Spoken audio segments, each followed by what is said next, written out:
Hey guys, what's going on? Greg here, coming at you with another video. I thought it would be pretty fun to try and start a new video series talking about a card game I used to play in the past, the Dragon Ball Z collectible card game. I used to play this card game with my friends a lot, way back in the high school days of my youth. The card game itself came out in 2000, but I really got into it in 2003. I've uploaded past videos showing off some of my collection, and since the nostalgia bug has bitten me again, I thought why not share my thoughts on the game and talk about cards that I think are good, bad, staples, and possibly even deck building in the future. It'll help me dust off the cobwebs and re-spark that flame, so let's jump into it. I think it'd be best to go in order by saga, which is pretty much how they were released, and see what cards jump out at me. And one of the first ones that did is card number 13, Blue Round Throw. Now, there is a card kind of similar to this one before this, number 11, Blue Forward Foot Sweep, but I think this one is superior of the two if we're comparing them. So Blue Round Throw is a common card, indicated by the 1-star Dragon Ball. Blue Round Throw is pretty intense on what it does. It's a physical combat card, indicated right here, and it's a physical attack doing +5 stages of damage if successful, or stop an energy attack, lower foe's anger level by 1. And pretty much why that is so amazing is number 1, it's a common card.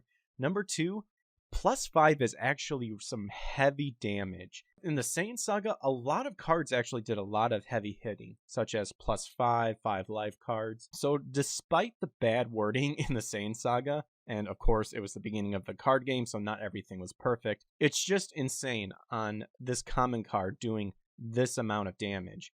And what's also interesting, as you can see, is that it can be both offensive and defensive, meaning you can either choose to do your physical attack or you can stop an energy attack. So 2 cards for the price of 1. It's completely worthwhile, I think. And of course, your standard secondary anti-anger effect. I used to have a blue deck and I would run 3 of these every time. It didn't matter what the mechanic of the deck was or, if I had another gimmick going. I still put this in there because I thought it was really useful. Of course, if your deck doesn't really need it, by all means, don't put it in there. But I think it would be considered worthwhile in any blue deck to put it in there. And I think the creators kind of felt the same way too, because if we actually look at the Panini version, they reintroduced it when the Panini version was out. Sadly, that card game is no longer being printed as well, so they actually made this one part of the starter deck, indicated by the 4-star Dragon Ball here, meaning that if you got a blue starter deck, this should be in there. I would say definitely take a look at this one if you're considering a blue deck. We'll visit more of this down the road if people enjoyed it. Alright guys, smash that like and subscribe button and I'll catch you later. Until then, take care. Adios.